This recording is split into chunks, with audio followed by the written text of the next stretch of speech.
Go. Okay. Diners' food safety. It's your responsibility too.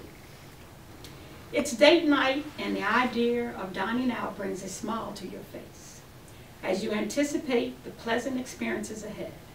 Good food, lovely atmosphere, a chance to enjoy a meal, whether alone or with family and friends. Great way to entertain and relax.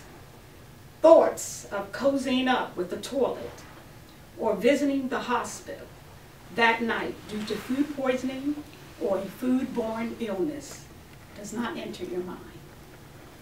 According to the U.S. Center for Disease Control and Prevention, food poisoning affects 25% of our nation's population every year, which calculates to an estimated 87 million cases every year and 371,000 requiring hospitalization and 5,100 resulting in deaths. Checking online for the letter grade given the restaurant you plan to visit to determine if they are practicing good health and safety. And knowing about time and temperature abuse can keep you and your family from becoming one of these statistics.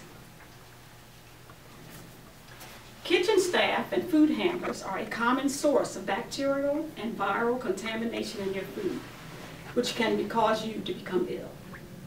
Time and temperature abuse of those leftovers you took home in hopes of reenacting your enjoyable dining experience is generally recognized as the most common cause of food poisoning and foodborne illness.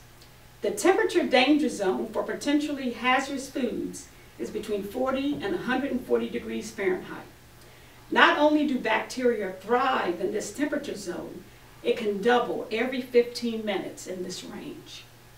This can also occur when leftovers are not reheated to above 165 degrees Fahrenheit for at least 15 seconds. Know your state's requirements related to food handlers that are designed to prevent or minimize contamination of food, either directly from the food handler or from cross-contamination. Be mindful of subtle and obvious signs you should look for in a restaurant. While checking out your food handler, server, and greeter, bad habits or symptoms to look for are persistent sneezing, coughing, runny nose, or eating while working, or just eating or chewing gum in the kitchen area. All of these can potentially contaminate your food with bacteria and viruses. Look for clean clothing, aprons, and head restraints. Clothing should cover the entire body because hair and skin are common sources of bacteria that, if given the right conditions for growth in food, very often do cause illness. Gloves are required if the food handler has cuts, sores, rashes, artificial nails, nail polish, rings, orthopedic support, devices, or fingernails that are not smooth or neatly trimmed. Food handlers should not wipe their hands on their aprons. Paper or single-use disposable towels is the requirement. Employees serving, placing, or assembling ready-to-eat food should always use a utensil, paper wrappers, or gloves rather than bare hands. However, gloves are not a guarantee against food contamination. Your hands can become contaminated just as easily as bare hands. And the person wearing the gloves may not realize their hands have been contaminated. Hand washing is still required before putting gloves on for working with food and between replacing gloves. If you can see into the kitchen or processing area, they should never use the same utensils, cutting boards, plates, or their hands for handling raw products. And then use the same utensil, equipment, or hand for handling cooked or ready-to-eat products without both washing and sanitizing in between, which can result in cross-contamination, a very common and serious hazard that can be a leading cause of foodborne illness.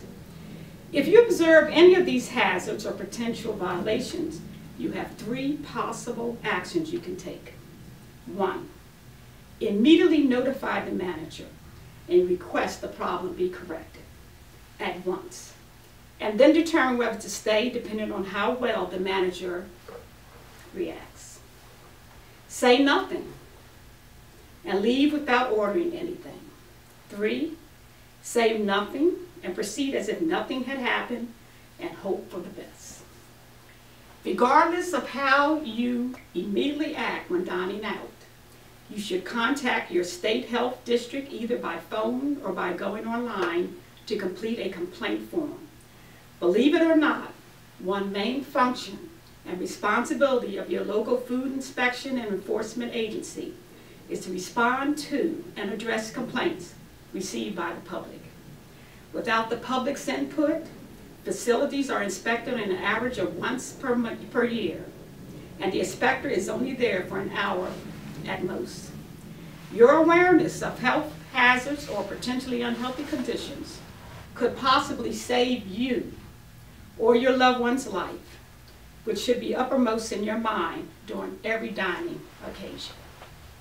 Please remember these statistics. Thank you. All right.